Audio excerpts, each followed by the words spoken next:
Buenas noches, bienvenidas y bienvenidos a Conversaciones en Casa. El libre acceso a la información es un derecho que permite tener información que está en manos de cualquier rama del poder público. Gracias a este derecho consagrado en el artículo 74 de la Constitución Política de Colombia, sabemos cosas que muchas personas o muchas autoridades hubieran preferido guardar en secreto. Pero aunque sea un derecho, el acceso a la información toca guerrearlo. Hoy voy a conversar con dos periodistas que desde ángulos y medios muy diferentes dedican su vida y su alma a garantizar la circulación de información. Comienzo el programa con Ignacio Gómez. Nacho, bienvenido a Conversaciones en Casa. Muchas gracias, es un placer estar con ustedes y con ellos y ellas. Gracias. Nacho es reportero de investigación y es actualmente subdirector de Noticias 1. Trabajó para El Espectador y fue presidente y fundador de la Fundación para la Libertad de Prensa, la FLIP. Sus investigaciones han sido muchas de ellas consideradas de alto riesgo y han revelado vínculos entre grupos criminales y política y los políticos del país.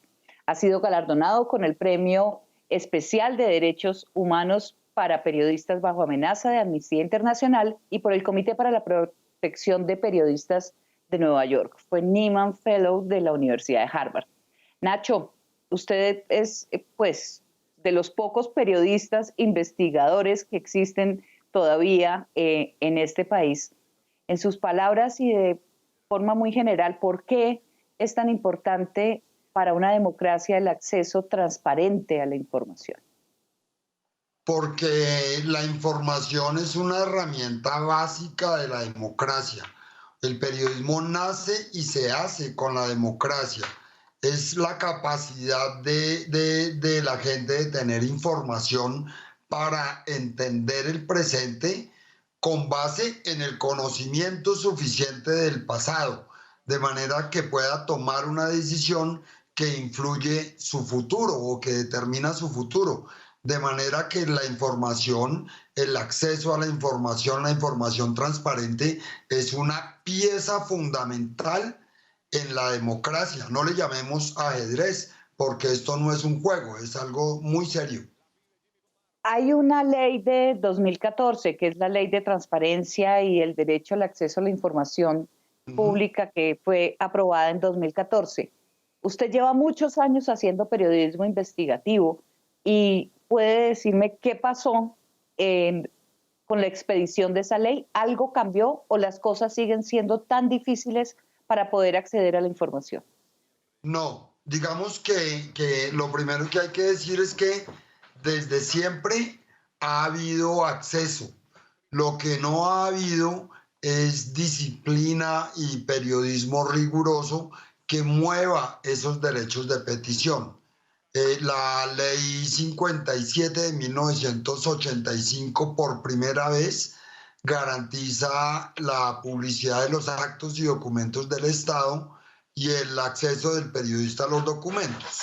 En este caso, con la reforma de 2014, en el primer caso, en el de 1985, entendemos que todo acto y documento público es público, a no ser de que esté reservado explícitamente por una ley.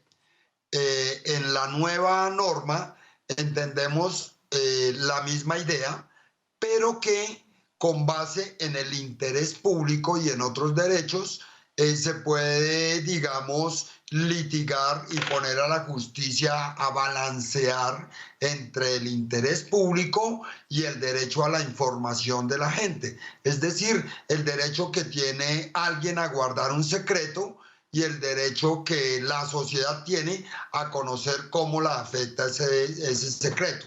Por ejemplo, el Instituto Colombiano de Asuntos Nucleares guarda basura nuclear en Bogotá. ¿Dónde la guarda? Es obviamente un secreto de seguridad, un secreto que en manos equivocadas podría causar daño. Pero es un secreto que tienen derecho a conocer los vecinos de ese basurero porque pueden ser afectados por él. Y cómo en el caso ya no pensando en los periodistas, sino en los vecinos. Volvamos a ese ejemplo. ¿Cómo hace un ciudadano para acceder a una información que puede ser tan sensible para su propia vida? Básicamente las herramientas están desde antes de la Constitución del 85, pero también después de la El Constitución, 90, perdón, el 91. desde antes de la ley de la Constitución del 91 con la ley del 85, pero que fueron fortalecidas y desarrolladas en la Constitución del 91.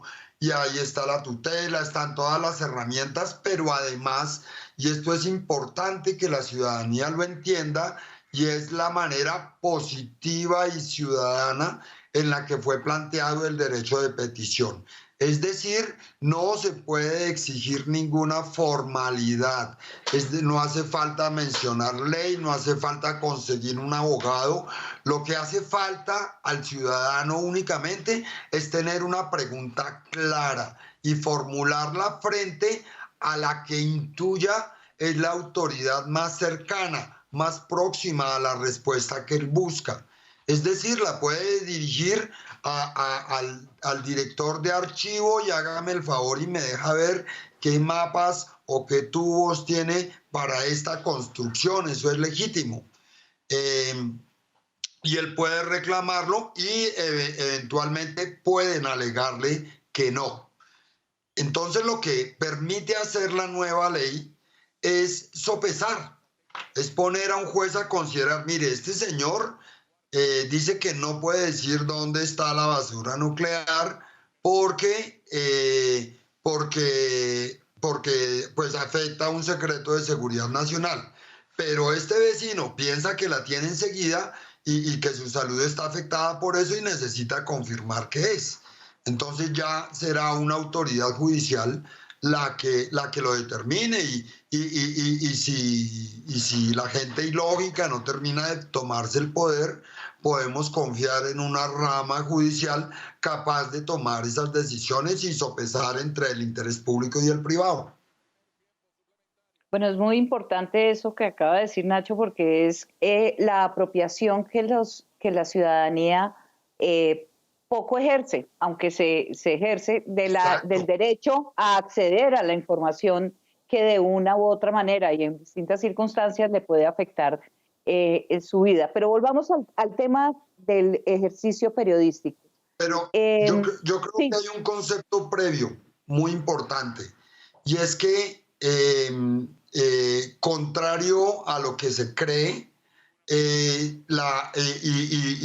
muchas gracias a la ley de 2014, pero también a leyes de gobierno en línea que existían previamente y que fueron evolucionando, ya no se trata de pedir la información, sino de asumir que esa información ya fue publicada. Entonces es muy posible que no haya que pedirla, sino que más bien haya que encontrarla dentro de esos archivos.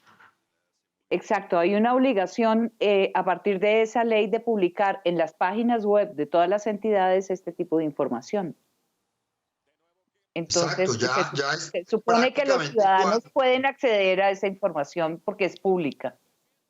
Exacto. En Estados Unidos y en otros países que han desarrollado las FOIAs, tienen el oficial FOIA, que precisamente en ese concepto que te explicaba de la petición amplia, están obligados con sueldo de la entidad a interpretar y satisfacer las necesidades de información que presente la gente. Sin embargo, y aunque las entidades están obligadas a poner la información que puede ser de interés para la ciudadanía y que por supuesto es de interés para los periodistas en el momento de publicar cualquier investigación o para sustentar sus investigaciones, subsiste la cultura del secreto, subsiste esa intencionalidad desde las autoridades de esconder decisiones, de esconder documentos para que no se conozcan. Yo creo que con estas normas es muy difícil.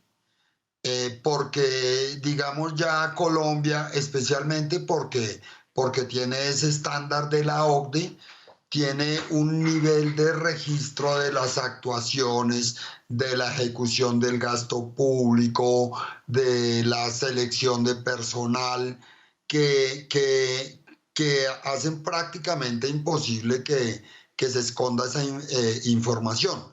Lo que pasa es que es simultáneo a la creación de las leyes que permiten hacer eso, creo que ha habido como un empobrecimiento de la curiosidad ciudadana y más bien asumir, a tragar entero y a tener poca curiosidad. Y no obstante la poca curiosidad, hay una mina abierta de información pública. No sé si tuviste un proyecto reciente muy interesante de un portal, de un grupo de periodismo investigativo que se llama Cuestión Pública, Sí, claro. que habla de las relaciones financieras de todos los congresistas, o de todos, no, de los que se pudieron trabajar. Y ten en cuenta que toda esa información, cada dato que está ahí, es información abierta, es información pública, todo está aprobado. Lo que pasa es que muy poco se escarban esos archivos, muy poco se busca. Yo creo que, y precisamente la dirigencia confía en eso. Claro, Entonces, tranquilo, hermano, sí, robes esa plata que de todos modos ese contrato nadie lo va a ver. claro, Y lo que claro, claro. informa este Pero es periódico, que lo que informa el otro, lo que informa la emisora, es lo que le mando yo. exactamente.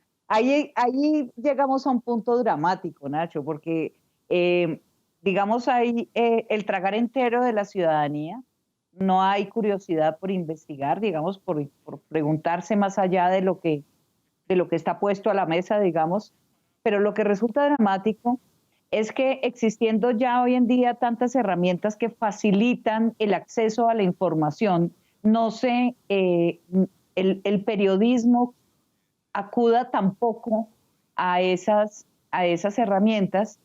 eh, y si antes era difícil hacer periodismo investigativo y hoy está más fácil, uno diría, pues entonces más periodistas deberían hacer investigaciones. Y eso no es así. ¿Qué es lo que pasa entonces? En primer lugar, y eso ha sucedido siempre en todas las épocas del periodismo, digamos, de profundidad, inclusive en un momento dado en el furor de las unidades investigativas en los 80, se dijo que es que las investigaciones, que una buena investigación periodística debía de estar escrita en arameo. Hay problemas, obviamente, del gremio, de estilo, de que es periodismo muy confuso, pero eventualmente es periodismo que no es un periodismo de mayor rating, a no ser de que sea un mayor programa. Y tú, obviamente, 60 Minutes en Estados Unidos tiene un horario prime, pero Estados Unidos es Estados Unidos. Aquí no es financiable, no es sostenible, digamos, las empresas no se enfrentarían a una producción como la de 60 Minutes. Eh, y yo creo que en la transformación de los medios, especialmente en el desarrollo de sus modelos empresariales, hay una separación del lazo que existía entre los medios y su audiencia, que provenía lejanamente inclusive de alas de partidos políticos o de compartir interpretaciones, etcétera, que obviamente la simpatía que se sentía en los años 80 por Guillermo Cano no es la simpatía que los lectores del Tiempo sienten hoy por Luis Carlos Sarmiento. Entonces, el cambio de paradigma produce también un cambio en las audiencias y hay una especie de crisis de producción de los medios. Y por el otro lado hay una crisis económica difícil en los medios que ha, digamos, reducido costos y entre ellos está el periodismo, digamos, más costoso de hacer, que es el periodismo investigativo. Pero yo veo también muchos esfuerzos, especialmente de Sardinos, y especialmente lejos del periodismo que conocemos tú y yo, eso de sentarse a una máquina de escribir un libreto, in, off, no, es ya otra forma de hacerlo. Yo creo que hay nuevas generaciones trabajando, digamos, el periodismo de Big Data, se le llama ahora, o de Sí, datos, muy sí. buenos. Sí, muy buenos, muy jóvenes, medios pequeños en espacios digitales, todos de entornos digitales, pero con unas informaciones de gran alcance. Exacto. Hay ya muchos circulando. Nacho, ¿qué tanto afecta o qué cambia también en términos del periodismo con la omnipresencia de las redes sociales? Yo creo que las redes sociales están como haciéndole a los medios de comunicación una venganza por la desconexión de la que hablábamos antes. Una venganza. Eh, es decir, las redes sociales es el medio de comunicación de la opinión pública. Allá nos hablan, se hablan entre ellos, se crean, se inventan sus propias noticias, pero ellos no son suficientes. Ellos por sí mismos no tienen credibilidad, ni la pueden tener, precisamente porque son espacios supremamente abiertos. Es decir, eso es un fenómeno que existe, que está ahí, que es una expresión súper libre de la ciudadanía, como no nos lo hubiéramos imaginado, como no se lo hubiera imaginado nadie en la historia de las telecomunicaciones, pero que hay que asumirlo como tal. Eso es una voz de la ciudadanía, pero la misma ciudadanía tiene que empezar a entender y finalmente terminar de entender que, que, que la información inconsistente de los 140 caracteres y los memes y los perfiles falsos, que en esa sopa es muy difícil encontrar la información de calidad y que la información debe ser respaldada por un trabajo profesional como el nuestro. Claro. Eh, la ciudadanía va aprendiendo, o sea, eh, a seleccionar. El tema es que esa omnipresencia de las redes y, por supuesto, de los entornos digitales, lo que hace es que haya avalancha de información. Y el aprendizaje no es hoy en día a buscar, sino a saber seleccionar, porque la información está ahí. Falsa, Sí, verdadera, inconclusa, incompleta, mediocre, completa, todo está ahí. Y lo que tendría que hacer la ciudadanía para acceder a una información segura es aprender a diseccionar, a seleccionar, ¿no? eh, sí, pero digamos que la mayoría de lo que hay en las redes y el mayor consumo de las redes no es información objetiva, ni tiene como propósito informar, tiene como propósito figurar, o sea, en donde Indignar. el medio es el mensaje, en este caso, el trino. Entonces, digamos, no tiene como propósito darle información a la gente, pero sobre todo, y es el tema de las redes, ahí es importante pegarle una mirada a los conceptos de Karl Popper, en el sentido en el que básicamente lo que circula por las redes son emociones. Y las emociones es algo completamente diferente a la información. No tiene nada que ver, pero mueve muchísimo más rápida y muchísimo más eficazmente que las ideas y los argumentos estructurados a el pensamiento político, especialmente de las personas menos aptas para elaborar pensamiento político, lo cual en un Na- país como el nuestro es la mayoría. claro. Y como ocurrió, pues si no sabemos qué pase ahora en Estados como Unidos, lo por ejemplo, sufrimos. hace 4 años. Exacto. Exacto. Sí, el 2016 marcó un O sea, momento nosotros hablando de histórico en derecho a ese la sentido. información, mientras el derecho a la ignorancia cabalga como una mancha en todo el continente. Así es. Nacho, si la información es pública, cada vez más toda la información oficial es pública. Eh, el estigma o el señalamiento que recibe un periodista investigador hoy es por unir cabos realmente, no por lograr algo a lo que nadie tiene acceso. Se O sigue, todavía, sigue teniendo estigma el periodista investigador, sigue siendo señalado y sigue siendo amenazado por información que es pública. exactamente, pero digamos que la pelea no está ganada. Todavía, especialmente con funcionarios nuevos, eso pasa mucho, que no se dan cuenta, no tienen el concepto de la información pública, el choque es tremendo. Pero más difícil de dar es frente al periodista, que cree, por ejemplo, que un celador es capaz de sacarlo de una entidad pública o pedirle que no grabe frente a un lugar. Es decir, se trata de que el periodista mismo no conoce su derecho a la información, no dimensiona bien que él es el vocero de los derechos de los demás. Que el ministro mandó a decir que eso es reservado. Dígale No, que pues a eso no ver, es una respuesta, o sea, que la respuesta de si es reservado es con una ley y con un papel que yo pueda apelar. claro, finalmente Nacho, ¿en qué ha afectado o cómo afecta la situación de pandemia el desarrollo periodístico? Yo ¿Cómo le creo ha que afectado? ¿Cómo en cree eso usted? sí lo ha afectado mucho, porque digamos, al estar dependiente de videos, un periodista está dependiente siempre de una versión acomodada. Es lo que se puede hacer en video. Que hoy está, uy, hubiera sido mejor con repregunta, pero bueno, no se puede.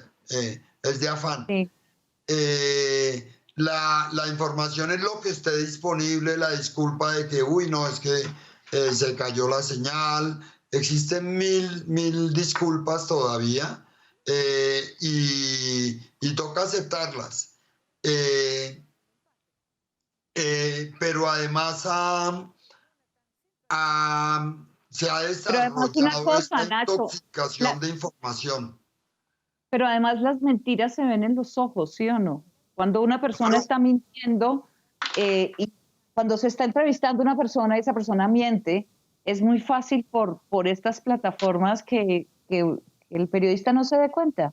No puede contrapreguntar, no puede mirarlo fijamente a los exacto, ojos para saber exacto. qué expresa su cuerpo también, el lenguaje no verbal.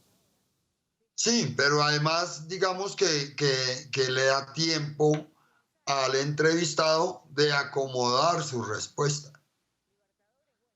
Claro. Es decir, cuando tú le mandas una pregunta y le das 2 horas, inclusive tiene tiempo para llamar, para hacer llamadas y conseguir testigos. Sí, sí, sí, Eh, sí. entonces, ha estado esa dificultad, pero además, como han visto la disponibilidad de material audiovisual en el gran comercio debido a la falta de publicidad o a la baja de publicidad, bajó también de calidad. Entonces también bajó la calidad de la audiencia, todo bajó. Eh, y en ese sentido, bajó la exigencia periodística, la rigurosidad, porque todo el mundo, pues lo que puede hacer en medio de la pandemia, hermano, está bien. Sí, sí, Eh, o sea, pero al mismo tiempo yo creo que esta posibilidad de hacer esta entrevista por este medio ha cambiado el mundo, ha cambiado inclusive el universo audiovisual.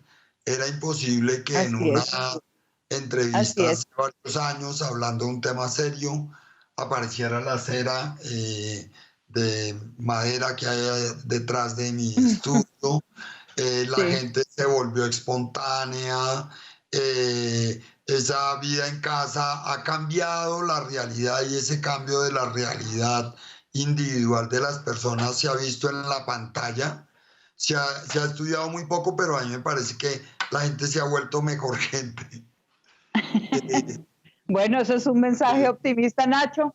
Muchas gracias por esta conversación esta noche. vale, un placer. Es un placer estar con Canal Capital y me siento conectado con la ciudad. Muchas gracias. Los invito a seguir la transmisión de este programa en nuestro canal de YouTube, en Facebook y a través del sitio web de Capital. Ya volvemos.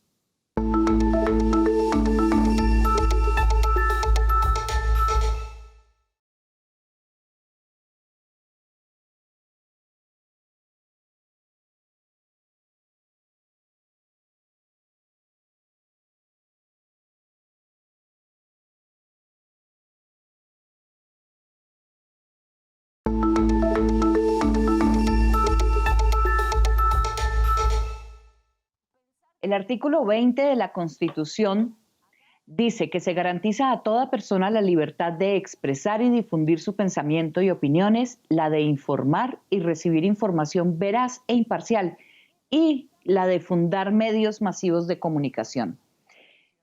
Pero fundar un medio y sostenerlo en Colombia es una tarea de titanes.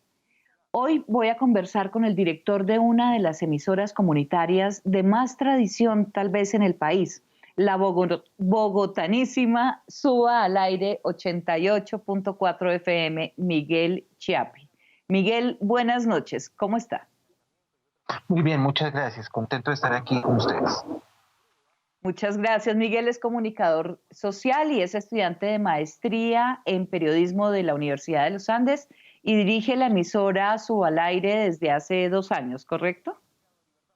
Sí, desde hace 2 años volví, estuve en 2010 viéndola, pero pues como se dice, eso es de titanes y hay momentos en que toca hacer relevos y otros compañeros asumieron y volví hace 2 años.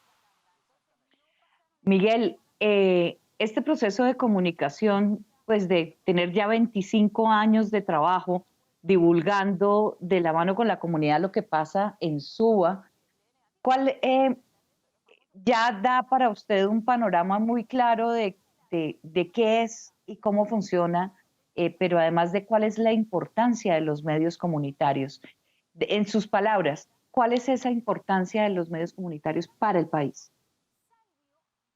Bueno, hay que tener también presente que en Colombia existen más de 600 emisoras comunitarias y no sabría decir cuántas experiencias que se estructuran bajo el ecosistema del Internet existen.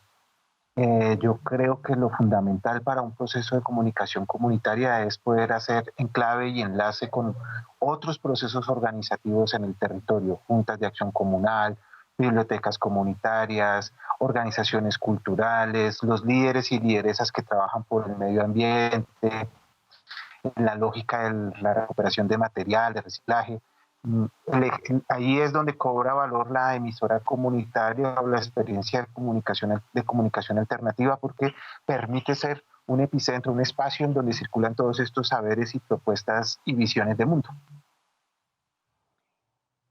Me gusta mucho que haya creado ese enlace usted de los medios comunitarios con las organizaciones comunitarias y comunales, porque eh, en la situación actual que vivimos en Colombia y las persecuciones, amenazas y asesinatos de líderes sociales, pues hay al lado de lo que hace un líder social, que es organizar a la comunidad alrededor de los temas que les son comunes, pues ahí al lado está la emisora comunitaria.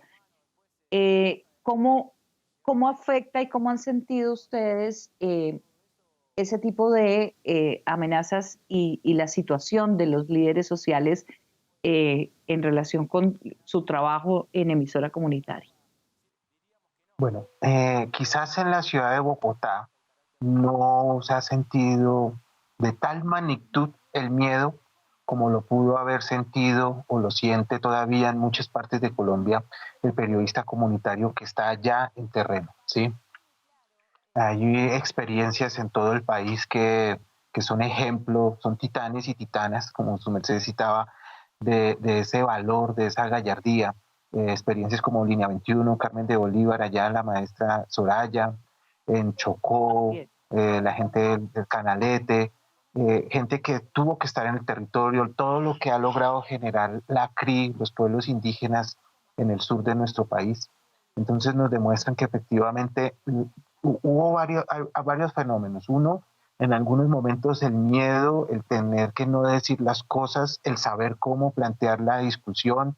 En los territorios que estuvieron en conflicto, pues fue también relevante el poder manejar y mantener una neutralidad para que el que llegara a controlar el territorio no los fuera a estigmatizar o quizás pues sacrificar allí sus vidas.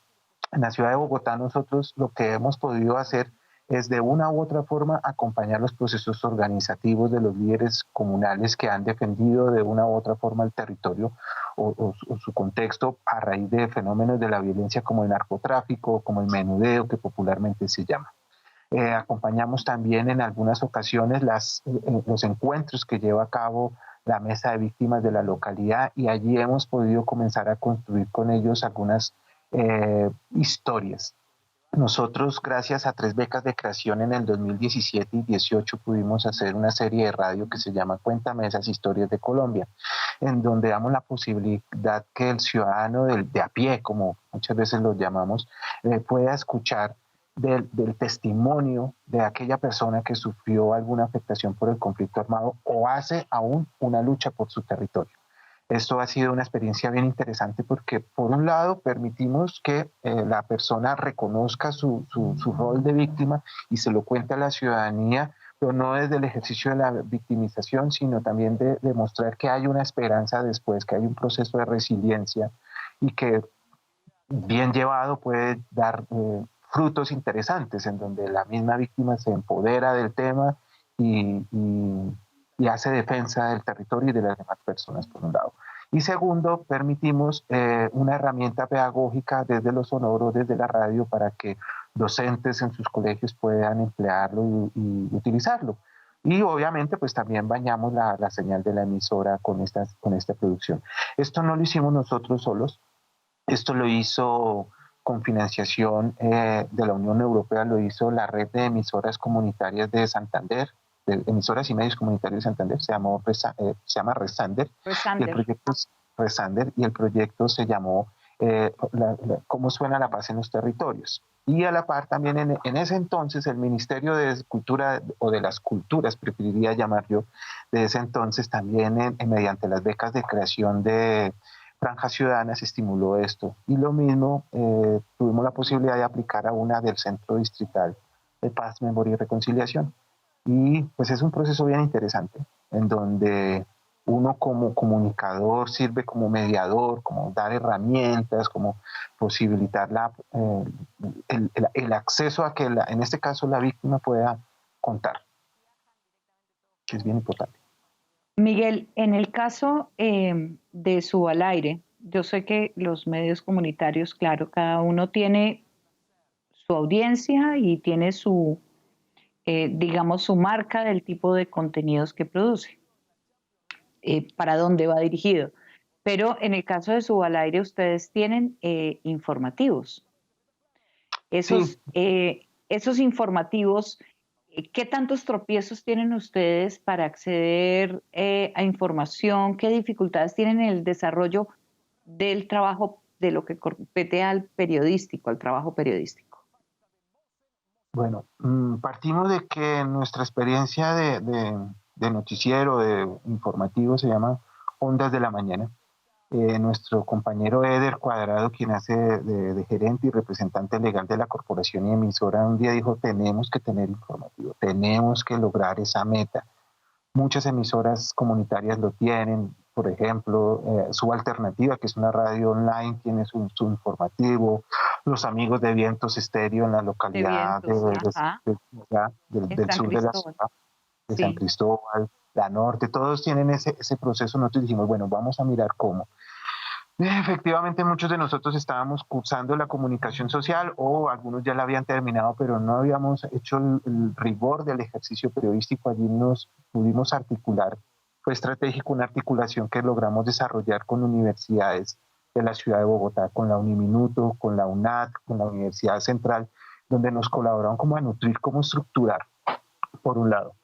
Ahí comenzamos en el ejercicio de pilotaje, de explorarlo, allí hacer muy fuertes alianzas con la gente en el territorio, porque nosotros tenemos una labor ese noticiero se hace en el ejercicio del voluntariado, no hay un recurso sólido allí para poderlo hacer, entonces nos basamos mucho en poder contar con la información de primera mano que tiene el líder comunal, las organizaciones sociales en el territorio, un fuerte diálogo con todos los ediles y edilesas que existen en la localidad, donde nos van contando, bueno, estoy trabajando este tema, el tema de paz, esto pasó con el humedal, esto está pasando con los contenedores, entonces como que vamos construyendo una agenda informativa colectiva, por un lado. En este momento nos basamos y apoyamos muchísimo a los practicantes. Nosotros hacemos un proceso de capacitación con ellos para que produzcan su contenido en casa, nos lo envíen y nosotros lo retransmitimos o lo transmitimos en el horario de la mañana. Bajo esa lógica, también vamos a empezar ahorita en el mes de octubre un proceso de formación de producción de podcast con gente de la comunidad, con ánimo precisamente de que sea la misma gente la que produzca su contenido, nos lo envíe y pueda allí nutrir la información, para poder tener, primero, reconocer que la localidad de Suba tiene 1,5 millones, un poco más de habitantes, tiene mucho que contar, manejamos el numeral lo que pasa en Suba, en la construcción de la agenda, pues nos interesa mucho siempre tener allí presente lo medioambiental. No es el ejercicio de la noticia, es más bien del ejercicio de acompañar cómo van los procesos. El último tema, por ejemplo, ahorita con el tema del 9 de septiembre, pues pudimos hacer acompañamiento a lo que estaba sucediendo alrededor de los CAI, teniendo la visión de la ciudadanía que decía, por ejemplo, no quiero que mi CAI vuelva, pero quiero sí que haya una modificación, otra policía, una más amable, una más cariñosa, porque quiero la policía, me decía la gente. Otras personas decían, sí, queremos el ejercicio de que esto tenga una transformación, resignificar. Entonces, poder mostrar eso es interesante y eso pasa en Suba. Es muy diverso. El tema de basuras es algo que se estuvo trabajando antes de la pandemia, por ejemplo, con el manejo de los contenedores. El tema ambiental siempre es transversal. El tema cultural, a pesar de la pandemia, la gente sigue haciendo actividades. Los de UNCE hicieron una rueda lúdica, hubo todo un festival de breakdance desde la virtualidad. Hoy en día van a haber 54 propuestas que son financiadas por la alcaldía local. Entonces es una gran diversidad, hay mucho tema para contar. Y obviamente pues en 2 horas al día de ejercicio voluntariado pues a uno le queda difícil hacerlo solo, entonces siempre es allí importante tener la posibilidad de que la gente lo haga. Y por eso vamos a hacer la capacitación, que tampoco podemos pretender que la gente ya asuma una responsabilidad ética con la información. Entonces tenemos que inculcar el proceso de formación y así se ha estructurado siempre la emisora, desde el proceso de formación. La producción de la información que se hace en la localidad ¿es información que ustedes quisieran escalar a nivel ciudad? ¿O cree que,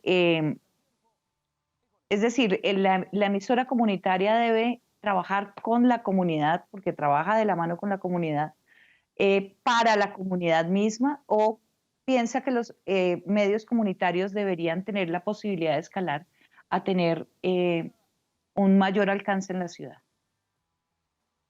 Fíjate que eso se ha dado sobre todo por la posibilidad obviamente del ecosistema del Internet. Nosotros hacemos un programa semanal, se llama Entre Parceros y Panas. Lo hacemos calculo que sean 20 emisoras de Colombia y procesos de frontera y la ciudad de Bogotá, con emisoras de fe y alegría en Venezuela. O sea, hay temas que son trascendentales. Efectivamente, Suba, por ejemplo, con esta situación de atención a la población migrante venezolana es crucial, porque la gente llega caminando por el norte de la ciudad y mucha de la gente ya se queda aquí en Suba, en barrios como Lisboa, como El Rincón, como todo el sector del Rincón. Entonces, sí hay temas que nosotros hemos ya comenzado a escalar, a trabajar, pues en este caso, pues con una alianza binacional. Esto es gracias a una organización que se llama Comunicarte, la maestra Alma Montoya, quien ha logrado gestionar el recurso y ha hecho las capacitaciones para que podamos articular esa red de reporteros entre parceros y panas. Hay otros temas que históricamente se han trabajado en su al aire, por ejemplo, el tema de mujer y género, que no lo he trabajado yo, sino que lo hemos tenido la posibilidad de abrir el espacio para que sean las mismas mujeres las que lo trabajen. El tema de LGBTI también lo comenzamos a trabajar y no lo trabajamos desde SUBA, sino que hicimos en su momento alianza con una emisora que se llamaba Radio Diversia, muy interesante. Sí. Y hay temas transversales, hay temas que nos unen como ciudad, como nación, como pueblos latinoamericanos. Efectivamente, nuestra forma de irradiar por orden del ministerio, por el estudio que existe, pues nos obliga a tener un cubrimiento, una altura máxima, que no podría tener actualmente una cobertura a nivel distrital. Nos inventamos las formas. Tenemos la experiencia Claro, también pero de... ya con la web todo se amplía. O sea, están Sí, en Suba, pero también pueden estar en Dinamarca. O sea, los pueden sí, seguir en cualquier país. Sí. sí. Y hay experiencias, por ejemplo, con los espacios de radio de metal y de hip hop. Hay experiencias también que son sintonizados en otras partes de Colombia o de agrupaciones que dicen, yo quiero que usted suene mi música, porque son programas que se estructuran desde la lógica también del barrio, de la música que se produce en Suba, en el caso del metal y el hip hop. Y gente de Soacha, de Ciudad Bolívar, los amigos de San Cristóbal, de Medellín, ha llegado gente a decir, yo quiero que suene mi música ya, ¿cómo hago para la entrevista? Y obviamente el internet nos ayuda muchísimo, porque pues se hacen por medio de herramientas como el Skype, como el Zoom, Claro. como otras herramientas para poder hacer el enlace y poder sacar adelante el programa. Miguel, ¿usted piensa en general que la vocación de los medios comunitarios es más cultural que informativa o eso no se puede señalar así? No se podría señalar. Yo creo que es diversa. Cada contexto de cada medio es muy diverso. Efectivamente, toda emisora, voy a centrarme en el tema de emisoras porque hablar de todos los medios es complejo, Sí, hablar de sí, prensa, emisor. bueno, pero en el ejercicio de la radio, efectivamente nosotros nos nutrimos de lo popular, desde la música es una transversal. Si aquí en Suba suena hip hop y suena metal, pues en la emisora es porque eso pasa en el territorio. Como también hay espacio para otras estéticas musicales. Uno. Dos, el lograr un ejercicio informativo creo que es un reto que tienen siempre cada emisora, sobre todo las de los municipios en donde efectivamente es el único noticiero que habla de lo que pasa en el municipio. Nosotros pues sí, estamos en Bogotá y hay mucha oferta, mucho contenido que circula, contenido de investigación, contenido informativo del día por día. Hoy en Suba, por ejemplo, en nuestro territorio habemos, en el FM habemos dos emisoras, una que cubre la zona oriental y Usaquén, y nosotros que cubrimos una parte de Suba y una pequeña parte de Engativá, el borde de Engativá. Y en ese sentido, contarlo es supremamente importante. Nuestra lucha siempre ha sido que exista la radio comunitaria en el FM porque es un servicio gratuito. El ciudadano lo puede escuchar tranquilamente sintonizando desde su aparato móvil o desde el tradicional radio, del carro o de la casa, el de pilas. Entonces eso es fundamental, porque o si no tendrían que remitirse pues, a tener que consumir y pagar internet, a pesar de que en la ciudad haya oferta de puntos de internet gratuitos. ¿Sí? En la Plaza Fundacional de Suba lo hay, como en otros sectores, los portales de Transmilenio. ¿Sí?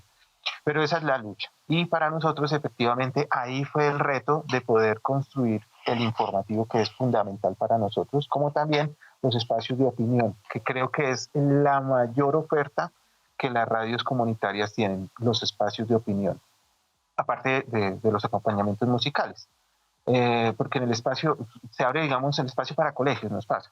El espacio del colegio, el chico, es el formato radio-revista que podemos enmarcar en el ejercicio de opinión, donde se plantea un tema del día y comienzan a tirar línea, a hablar en sus contextos, para su propio contexto, para su propio gueto, para su propio público, para su nicho. Pasa con las juntas de acción comunal, con la comunidad, con las personas que hacen programas con el tema de propiedad horizontal, que es un tema que apareció muy, muy importante aquí en el noroccidente de Bogotá, pues con tanto edificio. Estos sectores residenciales dicen, nosotros también tenemos que tener nuestro espacio de discusión, de confrontación, de hablar, de construir en conjunto, de visibilizar las dificultades. Los espacios juveniles también, que se estructuran un 50% música y otro 50% pues opinión, son también relevantes, los he encontrado en varias emisoras, no solamente aquí en Suba, porque es el formato creo que más llamativo, porque creo que la gente necesita hablar, necesita escucharse. La Y gente plantearles a necesita ellos, hablar. sí, y escucharse, es supremamente Así importante. es. Decirles a ellos, no, En, hablemos corto, 3 minuticos y vamos con música, la gente no se adapta a eso, la gente quiere conversar y debatir.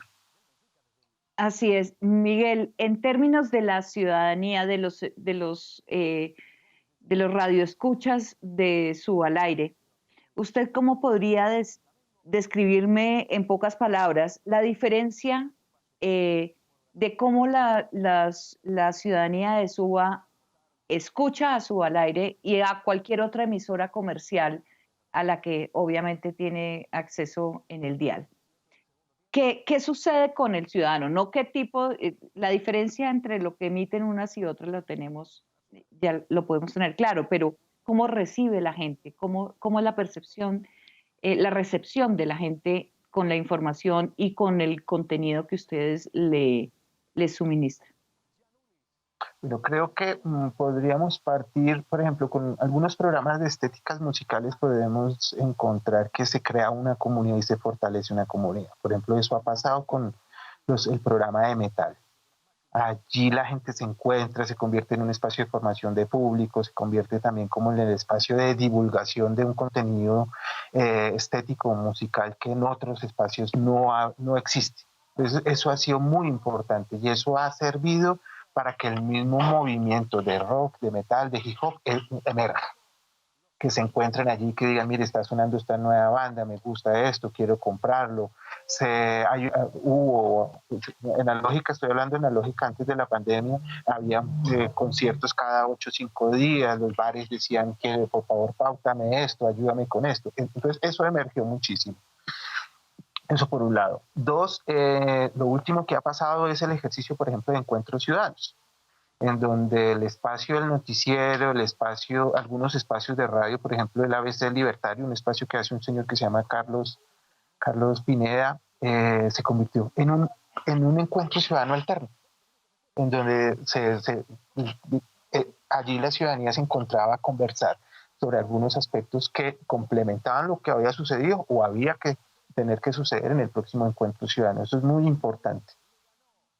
Se hace el foro social los jueves en la tarde, donde, por ejemplo, la ciudadanía manifiesta algunos temas relevantes con algunos aspectos de la localidad. El tema de humedales es trascendental y allí la gente dice, bueno, mire lo que está pasando con esto, se ha logrado esto, la reserva Van der Hammer, por ejemplo, habitualmente fue un tema trascendental, la llegada sí o no de colegios. Entonces allí la gente encuentra primero un tema cercano a ellos y que tiene un ejercicio de debate. Es interesante por un lado. Y eso no lo encuentra en otro lado. O sea, eso es de pronto en otro medio de comunicación alternativo y comunitario, pero no en un medio pues, masivo. Entonces, Pero no eso en es un medio comercial. Eso es una información, eso es un contenido que un medio comercial no pone a circular porque sabe que son nichos muy específicos que no le suponen una rentabilidad como otros tipos de información o de contenidos generalistas. Claro que sí, eso es crucial. Dos, al pasar del tiempo, pues ya lleva el proceso 25 años, 10 años con frecuencia autorizada por el Ministerio de Comunicaciones. Creo yo que lo que ha pasado también es que la gente, sobre todo el joven, encuentra, y me he encontrado con jóvenes que estudian la carrera, nos pasó a nosotros, los que participamos activamente de Su al Aire, pues dijimos, este es el camino, nos llegamos ahí tomando un taller de colegio y tal, y como de ocupación de tiempo libre por un lado, y dijimos, no, esto suena como interesante, me voy a enfocar por ese camino. Y ahorita con practicantes me he encontrado con muchos de que yo escucho la emisora, yo la escuché cuando joven, yo alguna vez estuve en uno de sus programas participando porque fui con un amigo, con mi novio, con mi novia, entonces Eso es un espacio bien interesante. El adulto mayor también, cuando uno se lo puede encontrar en los barrios. Recuerdo mucho en Aures. En Aures fui a hacer unas fotografías a un salón comunal en una actividad que estaba haciendo un club de abuelos una mañana, un miércoles, y me decían, yo escucho la emisora, me gusta esto, por favor sígame sonando tal vallenato. Bueno, es interesante, ¿sí? Porque efectivamente, por ejemplo, ese tema, ¿no? El adulto mayor en la posibilidad que tiene del internet, él no tiene acceso. Entonces la radio Sí. efectivamente es un punto de conexión. Así es. Pues Miguel, muchísimas gracias por aceptar esta conversación desde su casa en Suba esta noche.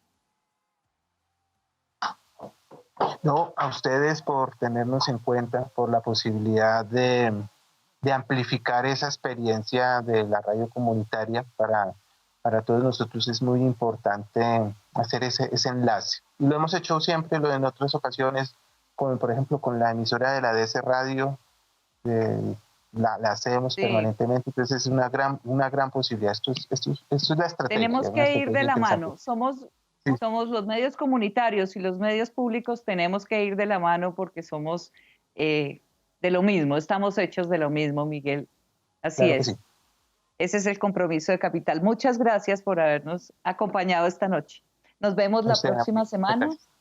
Ok, nos vemos la próxima semana para hablar acerca de otras realidades que impactan nuestra vida cotidiana. Cuídense y en lo posible permanezcan en la casa. Buenas noches.